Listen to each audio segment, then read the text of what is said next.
할렐루야. 우리 주님 다시 사셨습니다. 이 시간 실패를 성공으로, 패배를 승리로 바꾼 부활의 은혜가 여러분의 삶 가운데 풍성하게 임함으로 범사의 형통의 길 걸어가시기를 축복합니다.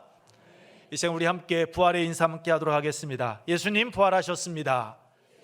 부활하셨습니다. 옆에 계신 분들과 함께 인사합니다. 우리 주님은 다시 사셨습니다. 네, 감사합니다. 이제 우리 옆에 계신 분들과 함께 우리의 은혜 인사하도록 하겠습니다. 행복한 애운교회 참 잘 오셨습니다. 하나님은 여러분을 사랑하십니다. 저도 여러분을 사랑하고 축복합니다. 네, 감사합니다. 하나 더 남았죠? 뭘까요? 말씀. 네, 함께 읽겠습니다. 창세기 1장 28절 말씀입니다. 하나님이 그들에게 복을 주시며 하나님이 그들에게 이르시되 생육하고 번성하여 땅에 충만하라. 땅을 정복하라. 바다의 물고기와 하늘의 새와 땅에 움직이는 모든 생물을 다스리라 하시니라. 아멘. 이 축복의 말씀이 여러분의 삶 가운데 그대로 성취될 줄로 믿습니다. 여러분, 이 세상을 움직이는 힘, 그것은 무엇일까요? 많은 것들이 있을 것입니다. 근데 그 중에 하나가 앞일에 대하여서 좋은 결과를 기대하는 희망이지 않을까라고 저는 생각합니다. 여러분, 농부와 사업하시는 분들 한번 생각해 보십시오. 농부가 씨앗을 뿌리는 이유 무엇입니까? 수확의 기쁨을, 수확을 확신하기 때문입니다. 사업하시는 분들도 마찬가지입니다. 투자를 할 때 분명히 이익이 날 것이다 라는 그런 확신이 있을 때 투자를 하는 것이지, 이익이 없으면, 희망이 없으면 투자했다가도 바로 발을 빼지요. 희망이 씨도 뿌리게 하고 희망이 투자도 하게 합니다. 그렇다면 여러분, 믿는 자에게 있어서 희망은 무엇일까요? 믿는 자에게 있어서 영원한 희망, 변하지 않는 희망, 그것은 부활에 대한 확신입니다. 죽은 자 가운데서 다시 사신 예수 그리스도, 부활의 첫 열매가 되신 예수 그리스도를 오늘 우리도 그 예수 그리스도와 같이 다시 살게 된다라는 그 확신이 오늘 우리가 하루하루의 삶을 살아가는 데 있어서 힘이 되어지는 것이고, 그 확신이 우리로 하여금 절망 가운데에서 다시 일어서게 하는 힘, 에너지가 됩니다. 여러분, 부활은 헬라어로 아나스타시스라는 단어를 쓰고 있습니다. 다시 일어선다라는 것이죠. 어디에서? 죽음의 자리에서 다시 일어서는 것, 그것이 여러분 부활입니다. 이 부활의 성경적 의미를 보게 되면 영적으로 죽은 인간이 육신으로 살다가 죽은 후에 영원히 죽지 않는 신령한 몸으로 다시 살아나는 것, 그것이 성경적 신학적 의미입니다. 그렇습니다. 여러분, 부활은 다시 살아나는 겁니다. 절망의 자리에서 우리의 삶이 회복되고 다시 일어서는 것, 그것이 부활입니다. 미국의 구족화가 조니 에릭슨 타다에 관한 이야기입니다. 1967년이었습니다. 6월 30일 17살의 운동선수 조니 에릭슨은 체사피크만에서 다이빙을 하다가 그만 큰 사고를 당하게 됩니다. 그로 인해 목 아래부터 전신이 마비된 그녀는 좌절과 원망, 분노, 심지어 자살하고 싶은 충동에 이르기까지 사람이 겪을 수 있는 온갖 감정은 여러분 다 휩싸여 있었습니다. 하지만 재활훈련 및 치료 기간을 통해서, 그리고 부모님과 자매들과 친구들의 후원을 통해 그 깊은 절망의 수렁에서 빠져나오기 시작합니다. 그러면서 입으로 그림을 그리는 법을 배우기 시작했고, 장애를 가진 사람들을 후원하는 그 모임을 만들어 그녀는 활동을 하기 시작합니다. 그녀가 절망의 늪에서 빠져나올 수 있었던 것은 다른 것 아니었습니다. 아무 죄도 없으신 예수님께서 자신의 죄 때문에 자신을 구원해 주시기 위하여 자기처럼 움직이지 못하고 십자가에 달려 죽으시는 그 모습을 그녀가 환상을 통하여서 보았기 때문입니다. 그런데 그녀에게 가장 큰 도움을 준 것은 예수 그리스도의 그 십자가의 죽음이 아니라 십자가에 달려 죽으신 예수 그리스도께서 다시 사신 그 부활의 확신이었습니다. 그녀는 부활의 확신을 갖고 이렇게 고백을 했습니다. 그분이 부활하셨다는 사실을 믿게 되자 나에게도 미래에 대한 소망이 생기기 시작했다. 성경은 우리의 몸이 하늘에서 영화롭게 된다고 말한다. 그때는 내가 여기에서 죽은 후 내 발로 춤을 출 때다. 손가락은 오그라들어 구부러지고 근육은 쇠약해지고 무릎은 비틀리고 어깨 아래로는 아무런 감각이 없는 내가 언젠가는 가볍고 밝으며 강력하고 눈부신 의로운 옷 입은 새로운 몸을 가지게 될 것이다. 이것이 나처럼 척추를 다친 사람에게, 뇌 손상을 입은 환자 혹은 조울증 환자에게 어떤 소망을 주는지 상상할 수 있는가? 다른 어떤 종교나 철학도 새로운 몸과 정신을 약속하지 않는다. 오직 그리스도의 부활의 복음 안에서만 상처 입은 사람이 이처럼 놀라운 소망을 발견할 수 있다라고 이렇게 그녀는 고백했습니다. 그렇습니다. 여러분, 부활에 대한 확신은 조니 에릭슨 타다의 고백을 통하여 알 수 있듯이 어떤 절망이라도 뛰어넘을 수 있는, 극복할 수 있는 힘이 됩니다.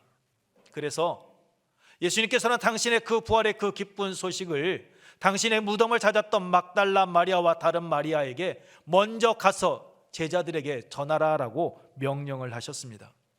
복음, 그 복된 소식을 듣고 상처 입은 사람들이 부활에 대한 확신을 통하여서 소망을 품고 살아갈 수 있도록 하기 위하여서 말입니다. 여러분, 기독교 복음의 핵심이 무엇입니까? 다른 것 아닙니다. 죄와 사망 권세를 이기시고 예수 그리스도께서 다시 부활하셨다, 죽은 자 가운데서 다시 살아나셨다라는 이 명제가 여러분 기독교 복음에 있어서 핵심입니다.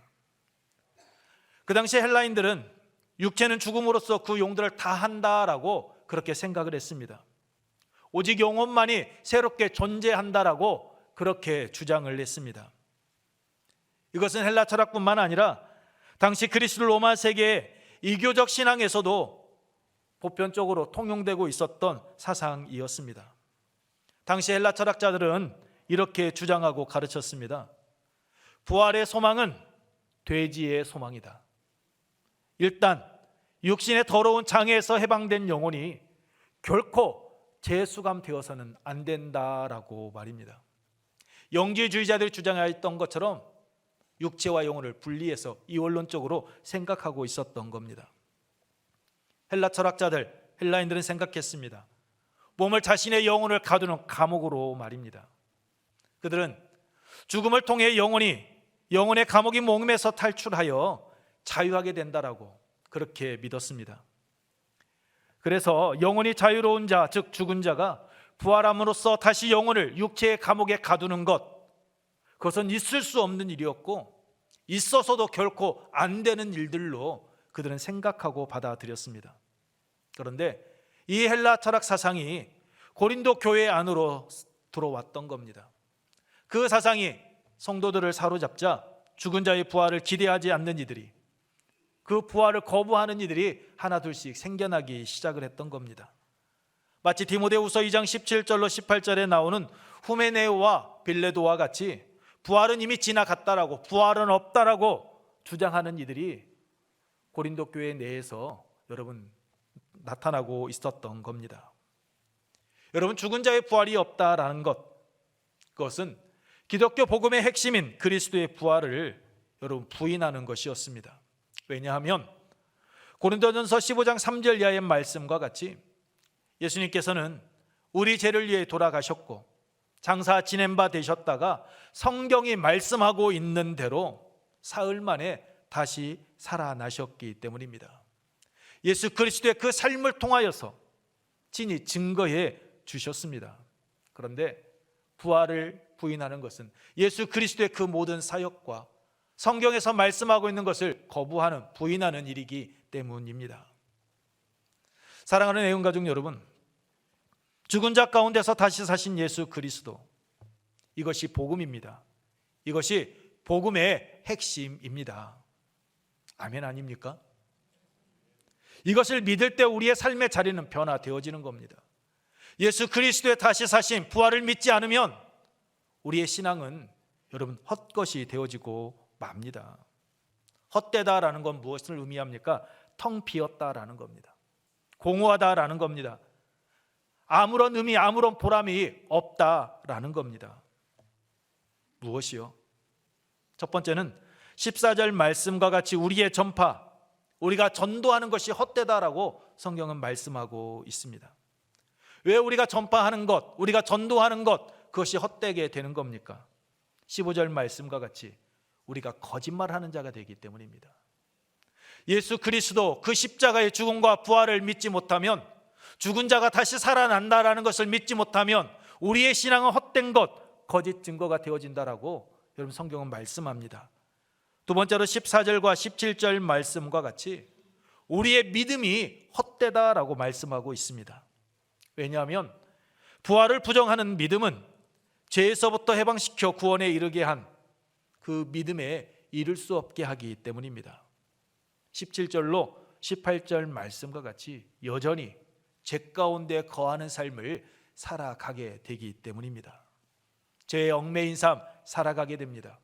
죄에 붙잡혀서 내일을 바라보고 내일을 꿈꾸고 나아가지 못하게 만들어 버립니다.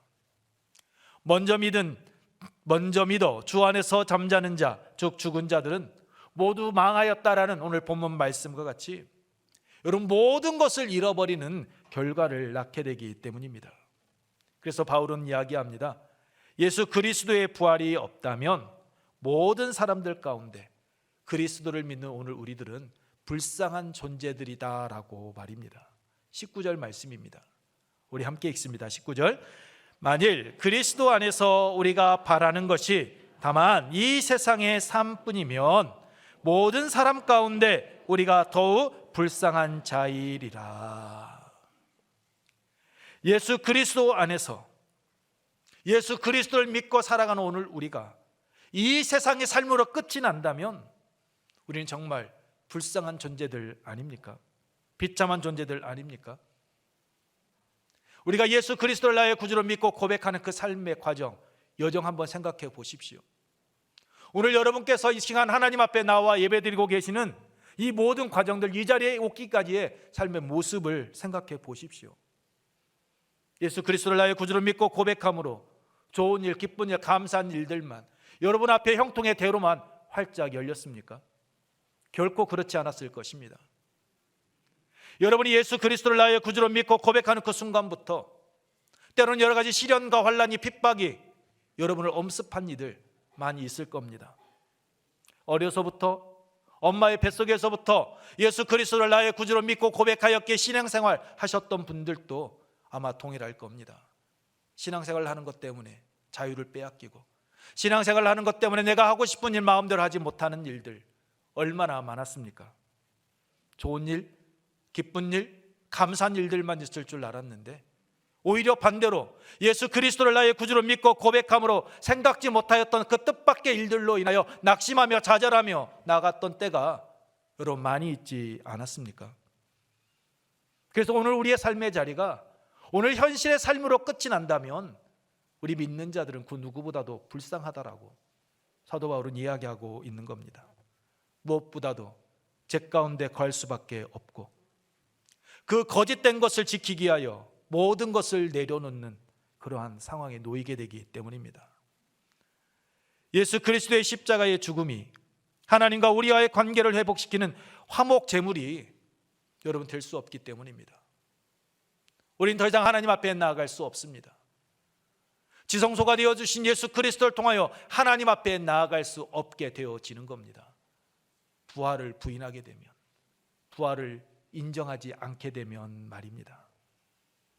그렇게 되면 여러분, 누가복음 24장 13절 이하에 나오는 두 제자, 예수 그리스도께서 십자가에 달려 죽으시자 엠마오로 향하였던 글로바와 또 다른 제자와 같이 우리의 삶의 자리는 항상 슬픔에 젖어 희망이 없는 삶을 살아가고 마는 겁니다. 여러분, 우리가 예수 그리스도를 나의 구주로 믿고 고백하는 이유가 무엇입니까? 다른 데 있지 않습니다.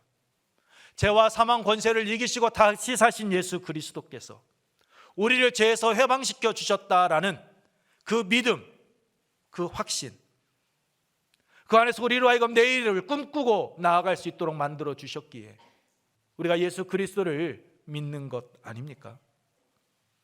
그런데 우리가 부활을 부정하게 되면 그 모든 것이 헛되고 마는 것입니다. 우리가 예수 그리스도를 나의 구주로 믿는 거 필요 없는 것이 되고 마는 겁니다. 이 시간 하나님 앞에 나와 예배드리고 있는 이 순간, 이 모든 것이 여러분 헛것이고 인생 낭비하고 마는 것입니다. 예수님께서 계속해서 무덤에 계신다고 생각해 보십시오.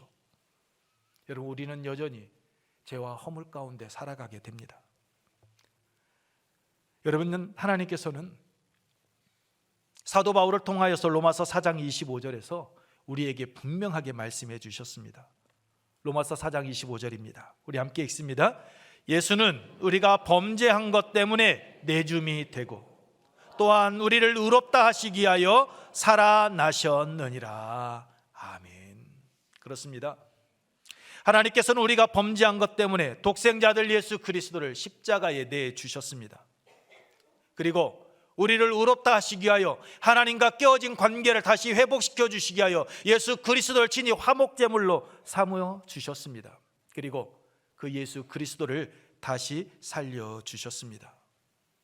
우리가 읽지는 않았지만 20절 말씀과 같이 부활의 첫 열매가 되게 하시사 우리로 하여금 그 부활의 소망을 품고 살아갈 수 있도록 하나님은 우리에게 길을 열어 주셨습니다. 죄 가운데 죽을 수밖에 없는 우리를 구원해 주시사 마지막 날에 데살로니가후서 4장 16절에 주의 호령과 선사장의 소리와 하나님의 나팔 소리로 진이 하늘로부터 강림하시리니 그리스도 안에서 죽은 자들이 먼저 일어나고 라고 말씀하고 있듯이 오늘 우리로 하여금 부활의 소망을 품고 살아갈 수 있도록 해 주셨습니다. 오늘의 연약한 모습 속에 낙심하지 아니하고 내일의 소망을 품고 살아갈 수 있도록 하나님께서 은혜를 더하여 주신 것입니다. 여러분, 예수 그리스도께서 죽음의 권세를 이기시고 다시 사신 사건은 여러분 3절 이하의 말씀과 같이 성경 이사야 26장 19절 말씀, 죽은 자들이 살아나고 그들의 시체들은 일어날 것이다 라는 말씀, 뿐만 아니라 다니엘 12장 2절 말씀, 땅의 티끌 가운데에서 자는 자 중에서 있는 사람이 깨어나 영생을 받는 자가 되겠고 라고 이렇게 말씀하고 있듯이 예수 그리스도의 그 십자가의 사건과 부활은 하나님의 말씀이 이루어진 일이었습니다. 예수님께서도 누가복음 24장 25절로 27절에서 여러분 글로바와 다른 제자에게 분명하게 말씀하셨습니다. 제가 읽어드립니다. 이르시되 미련하고 선지자들이 말한 모든 것을 마음에 더디 믿는 자들이요 그리스도가 이런 고난을 받고 자기의 영광에 들어가야 할 것이 아니냐 하시고 이에 모세와 모든 선지자의 글로 시작하여 모든 성경에 쓴 바 자기에 관한 것을 자세히 설명하시니라 라고 이렇게 말씀해 주셨습니다. 여러분, 예수 그리스도께서는 성경이 말씀하신 대로 이 땅에 오셨고 그리고 십자가에 달려 죽으시고 난 후 하나님께서 말씀하신 것처럼 다시 살아나셨습니다. 그것을 여러분 5절로 6절 말씀을 보게 되면 게바, 즉 베드로를 비롯한 11제자와 500의 형제에게 일시에 보여주셨다라고 말씀하고 있습니다. 그렇습니다. 하나님의 말씀만 이루어진 사건이 아니라 그것이 오늘 우리의 삶의 자리에서도 일어나는 역사적 사건임을 성경은 우리에게 친히 말씀하고 있습니다. 여러분, 예수 그리스도의 십자가의 죽음 그리고 다시 사심은 복음의 핵심입니다. 그래서 사망 권세를 이기시고 다시 사신 예수 그리스도의 부활은 오늘 믿는 우리에게 영원한 희망이 되어지는 것입니다. 여러분, 마태복음 28장 10절 말씀을 보십시오. 예수님께서 당신의 무덤을 확인하기 위하여 찾아온 막달라 마리아와 다른 마리아를 만나 주시면서 그녀들에게 말씀하십니다. 우리 함께 읽겠습니다. 28장 10절입니다. 예, 예수께서 이르시되 무서워하지 말라. 가서 내 형제들에게 갈릴리로 가라 하라. 거기서 나를 보리라 하시니라. 아멘. 여러분, 부활이 우리에게 희망이 되어지는 이유, 오늘 본문에 방금 읽어드렸던 28장 10절에 나와 있습니다. 여러분, 예수님께서 내 형제들이다 라고 말씀하고 있는 이들이 누구입니까? 바로 당신을 버리고 도망친 제자들이었습니다. 근데 예수님께서는 그들을 향하여 내 형제들이다 라고 말씀하십니다. 겟세마네 동산에서 예수님을 버리고 도망친 자들이었습니다. 예수님이 시신이 없다라는 그 빈 무덤을 여러분 확인하였으면 제자라면 어떻게 해야 합니까? 3년 동안 동고동락했다면 어떻게 하는 것이 정상입니까? 예수님의 시신이 어느 곳에 있는지 찾아 나서는 것, 아니면 예수님께서 전에 하셨던 말씀, 우리 갈릴리에서 만나자라고 하셨던 그 약속의 말씀을 기억해내서 갈릴리로 나아가야 되는 것 아닙니까?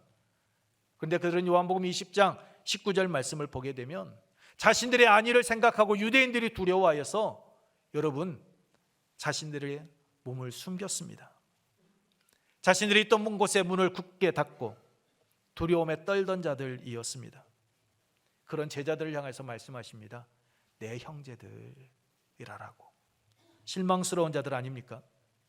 그럼에도 예수님은 그들을 찾아가 주셨습니다. 그리고 그들을 변함없이 신뢰하고 있다라는 것으로 그들에게 사명을 맡겨 주셨습니다. 이처럼 제자들을 향한 예수님의 마음, 그 사랑은 변함이 없습니다.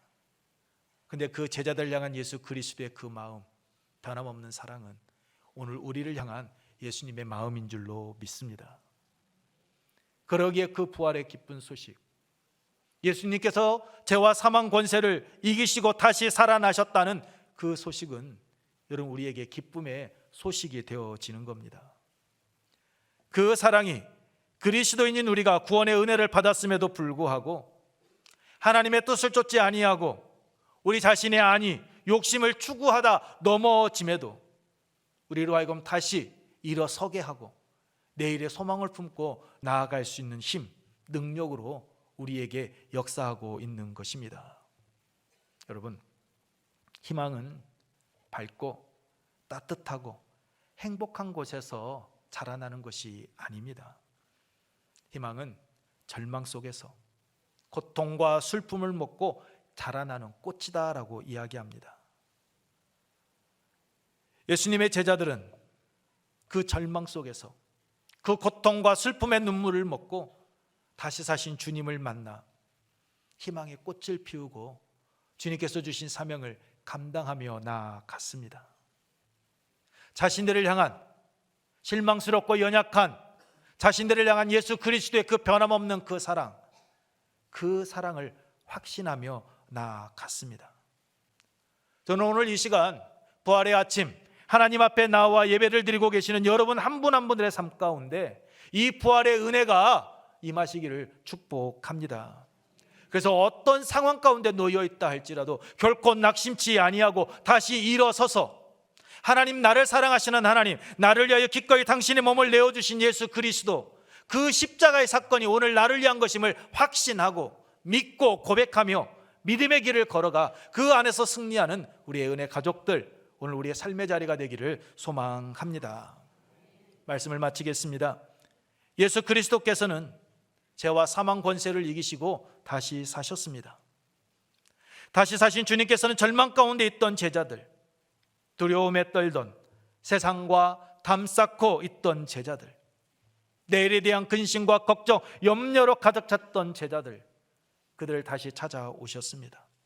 그들을 만나 주셨고 두려움을 물리쳐 주셨고 평강을 선물로 주셨습니다. 요한복음 16장 7절에서 약속하신 그 성령을 주셨습니다. 왜요?